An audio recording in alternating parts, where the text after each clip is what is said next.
Hey, Mega Moms, Jessica Hensley here with Real Estate Mega Moms, where we help moms create a life and a business that they love. And today I am joined by one of our coaching students, Stefany Sarami. Did I say it right? You said it right. Surround Okay, me. Yes. right. Okay. And she is already seeing some great results, and I'm excited to share and for her to share what she's doing in her business that's working and what she's getting out of the Real Estate Mega Mom program.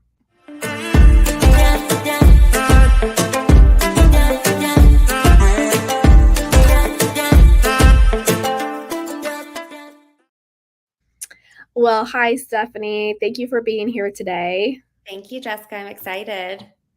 I'm excited too. So, you're the first six foundation students that we have interviewed because we started this kind of program. We redid our system totally and reintroduced it to our tribe in January. And we've been like letting everyone marinate in it, right? Actually see the results.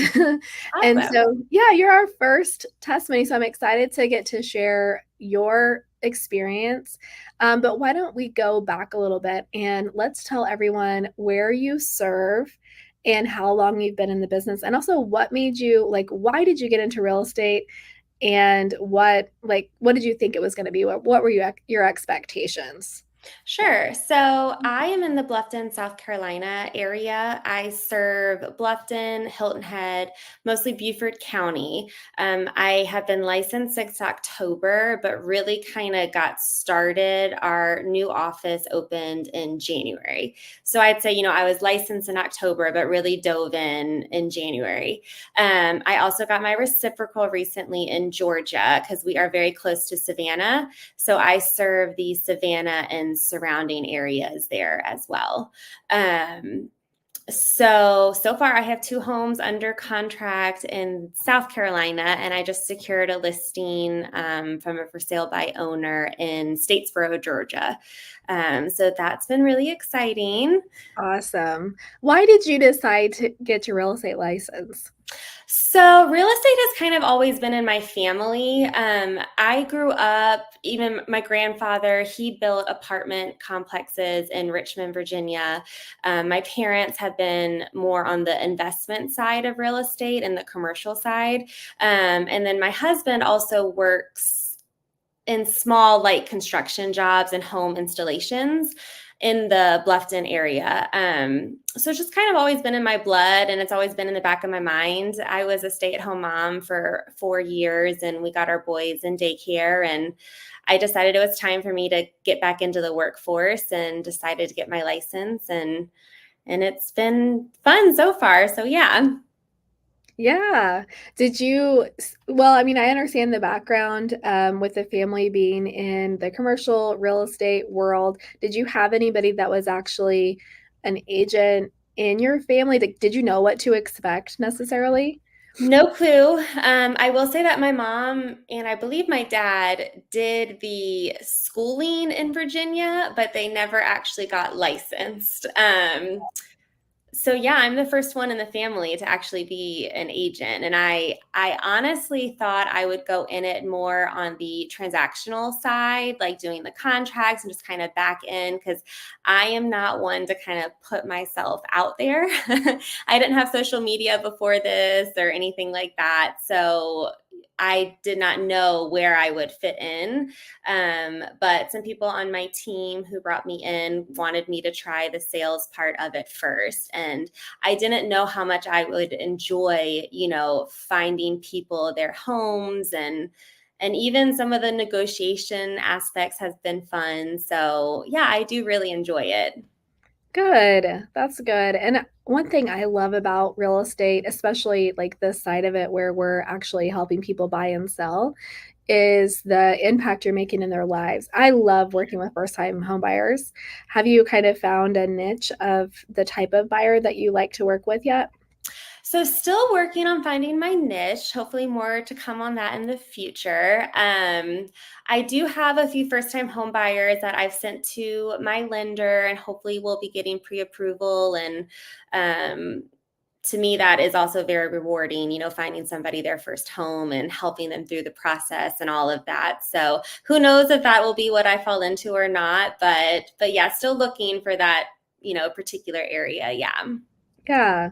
So, did you have expectations as a brand new agent with your schedule and income? And then how is it stacking up to those expectations? I went into it pretty blind, I would say.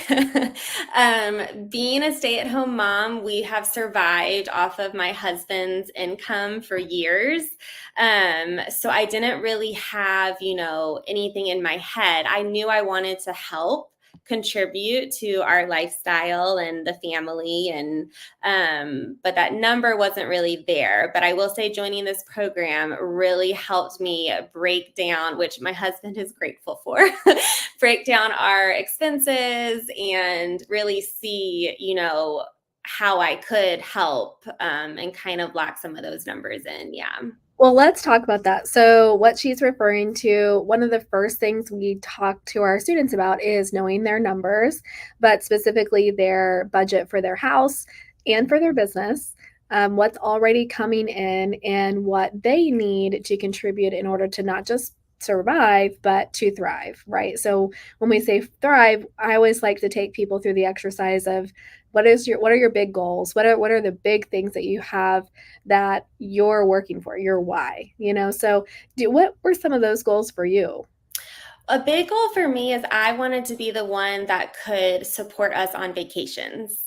We love to travel, and that's a big part of, what we want to be our lifestyle. And I don't want that stress to be put on my husband. So a big part of that was, yeah, me being able to take our family on vacations.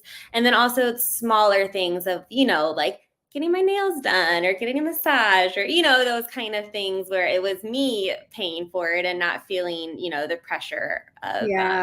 the burden on my husband. Yeah. Some of the extras for the family, and vacations are so important. I Hmm. if you think about it when you're growing up, the highlights that you remember, the big memories, at least for me, it's the times we got to go on vacation or like something disrupted our normal daily routine. Those are the things For that sure. stand out. So getting to provide that for your kids is great. Yes. So what you did, just to walk everyone through this exercise, you're going to think about what is your big why, your reason for working, and whatever it is. Some people it's to pay their basic bills, right? Hmm. And some it's vacation, or maybe it's going to be investments. So whatever it is, getting really clear on that and asking like, well, why do I want this? Why is this important? And I think you would probably agree, like one of the whys is probably the memories, right, with your kids and getting to enjoy that time while they're young. Absolutely. So then what you do is you start to map that out, right? What's your vacation plan this year? I'm sure you have that mapped out. We actually are. We're about to go to the Cayman Islands in the first week in June. My Awesome. husband's parents have a timeshare there, so we're finally getting to go this year with them and enjoy that. Right. Um, that's really it, though, for now. Yeah. So, Well, whatever it is, right? So you're gonna identify it, and I always tell people, why don't you go ahead and do something where you can visualize it and see it on a regular basis. So mhm, like the Cayman Islands, or maybe, I want to travel eventually. I've never been overseas, but I'd love to go to Paris. I'd love to go to Italy. So these are bucket list items.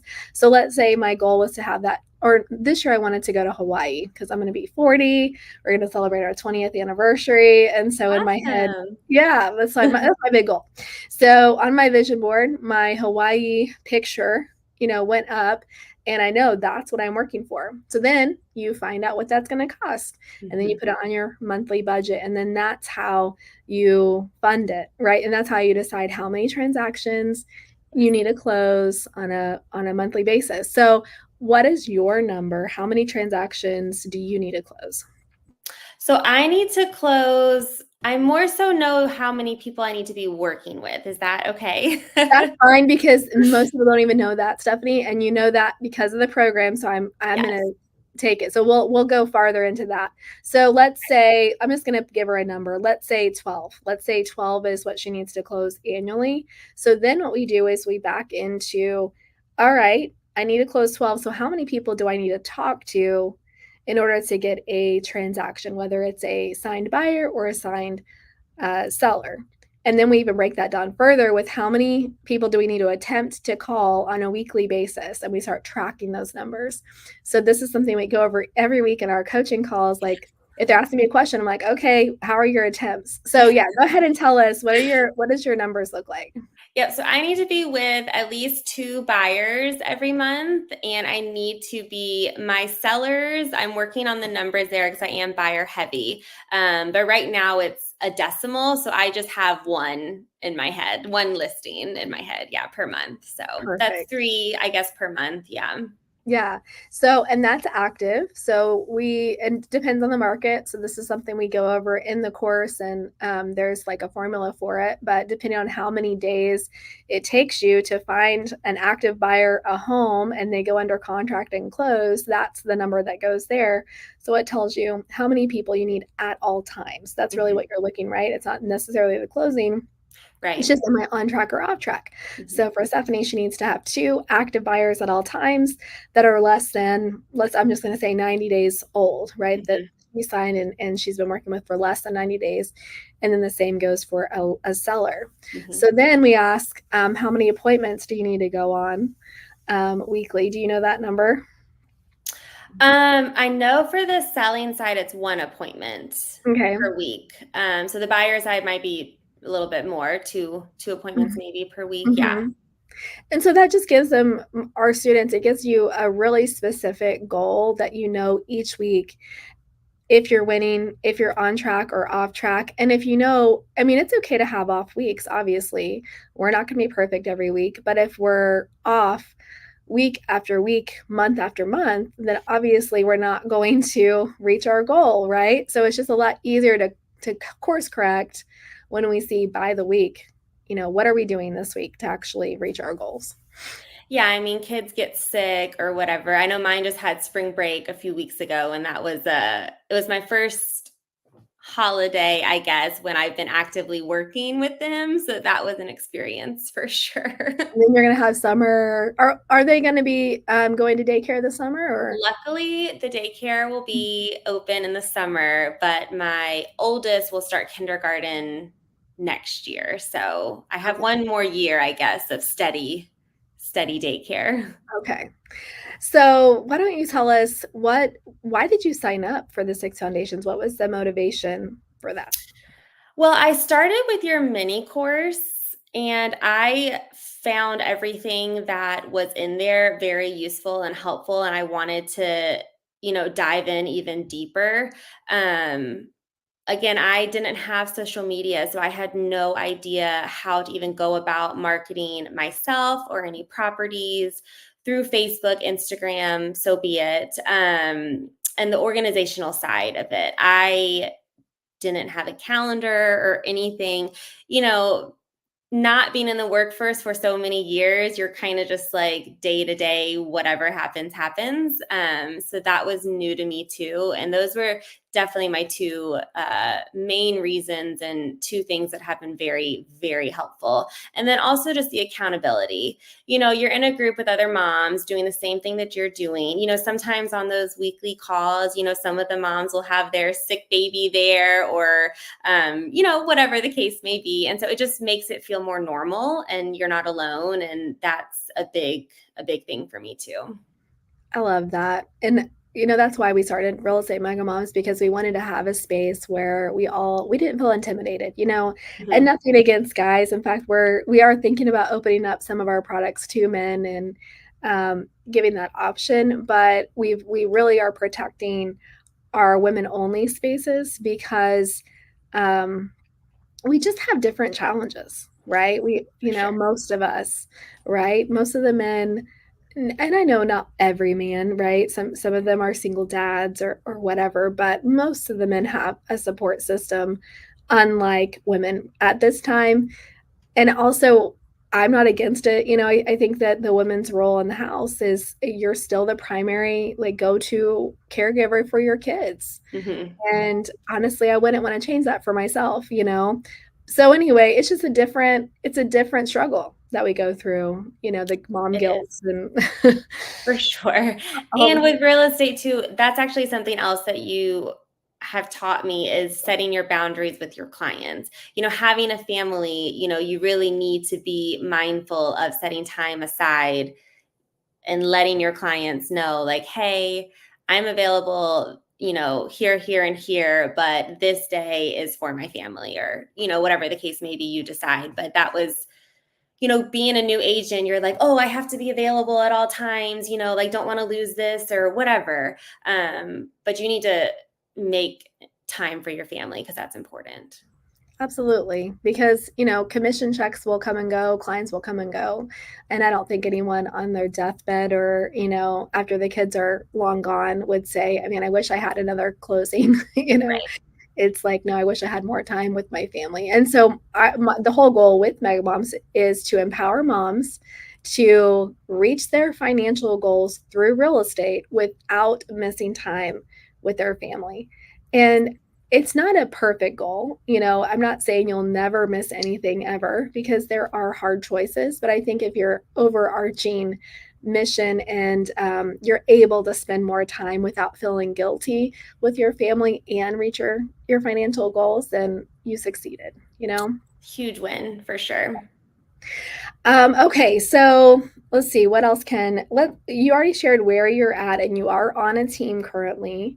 Yes. And what is your position on the team? I'm an agent. I work with Coast Professionals brokered by eXp Realty. We have a ton of agents, so it's really nice to be able to, have team meetings and, everyone shares their listings or what they have going on, and bounce ideas off of one another. And it's been really great. Yeah.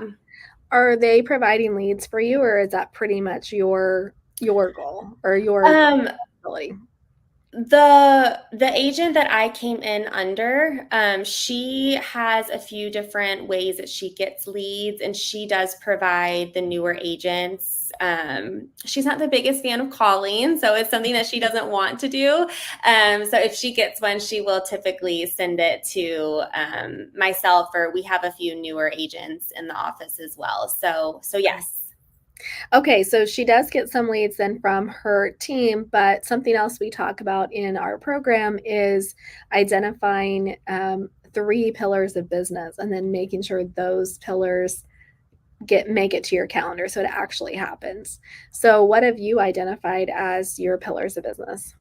My first one is my sphere, which is actually how my first 2 homes that are under contract, they came from my sphere. Second is online, and then I actually just switched my third. So it is for sale by owners slash expireds. So So she shared with me whenever we got on that she has a for sale by owner appointment, right? Or did you list it? the appointment was yesterday, and I listed it. Yes, Okay, let's talk about that a little bit because I'm yes. actually going on a for sale by owner tomorrow, and I'll share what I did. But so yeah, so tell us your process. How did that happen? So this one I will say was kind of set up for me a little bit. I don't want to, toot That's my okay. horn too much. But yeah, so this one came from a referral in my office, actually, another agent. It is a home in Georgia, and she is not licensed in Georgia. But my seller wants to move to Beaufort County, but he needed to sell his home in Georgia first. So she gave him my contact, gave me his contact. I reached out, and he did wait about a week before we set that first appointment. He wanted to see if he got any more showings or whatever, being for sale by owner. But then we made the appointment, and he was ready to go pretty much. So yeah. So hopefully what you're taking from that, Stephanie, is this like you can do it, right? Yes. And you probably had to win the business still, I'm sure, because the for sale by owner is that DIYer. They're going to be the ones I think I can do it better, or I can save money. And so you do have to go in with like, okay, here's why it's beneficial. Yes. Um, So I hope that this is inspiring to you to go ahead and go after the for sale by owners. It And was. good, good, good, Mhm. good. So I actually had one of my buyers send me a for sale by owner sign. She sent me a picture of it. And she's like, I'm thinking about this one, and she knew from our buyer consultation that she had to send me anybody that because she needs to work with me, right? She agreed to do that. Mhm. So I just texted. It was over the weekend, so I just didn't have a lot of time. And I don't know. I feel like in today's day and age, a text is probably easier received for sell by owner. So I started with that. I just sent a text and I just asked, like, introduced myself, obviously, and I asked if their home was still available and how much were they asking because I knew nothing about it. So they said, yeah, it's still available. This is what we're asking. And they gave me some details. It was out of my client's budget, but I said, I actually have a lot of buyers that I'm working with, which I do. I'd love to see if your house would be a good fit for one of them. Could I come and look at it? And of course, at this point, he already knew I was a realtor. And I didn't ask, will you work with the realtor? When are you going to list with the realtor?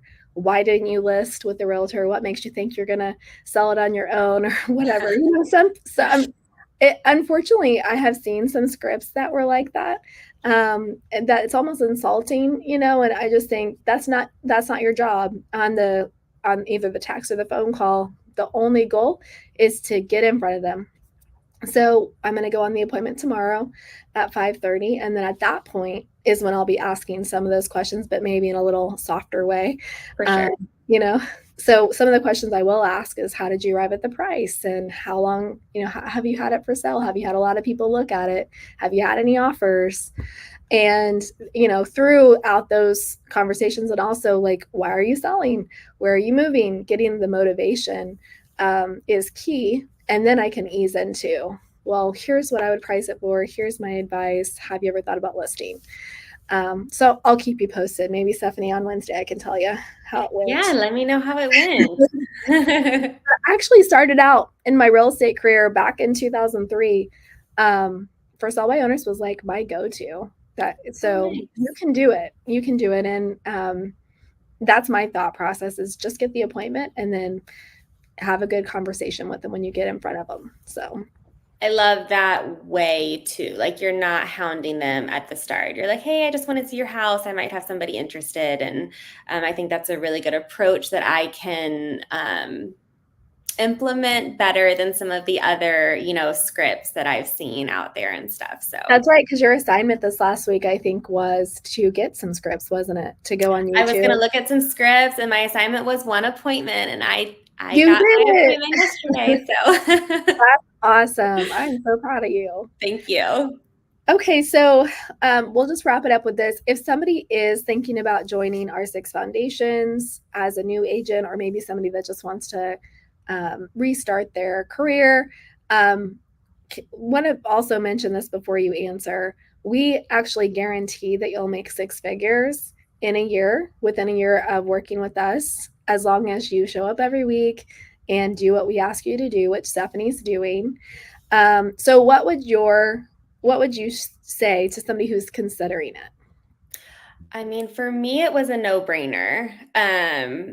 I don't know if it's because I was a new agent or not, but to me, holding yourself accountable, it's one thing to say you're going to do something, but when you have these weekly meetings and you are there, I don't want to say hounding us, but making sure that we're doing our homework and setting commitments for the week and sharing our wins, it's just a way to make sure that you're doing what you say you're going to do and you're following through.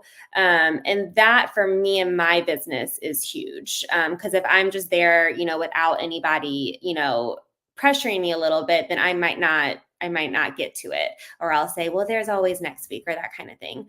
And then also I kind of mentioned it before, but just being in a group with moms, that know what you're going through is very important. And if you think you're struggling, you get in this group and you see that you're not alone. So that's also worth it to me for sure. Well, I was going to ask, you probably haven't done other coaching since you're newer, but a lot of agents wonder what it's like to do a group coach setting versus one-on-one, which we do offer one-on-one, but I actually think most people are more successful in a group setting. So what are your thoughts on that?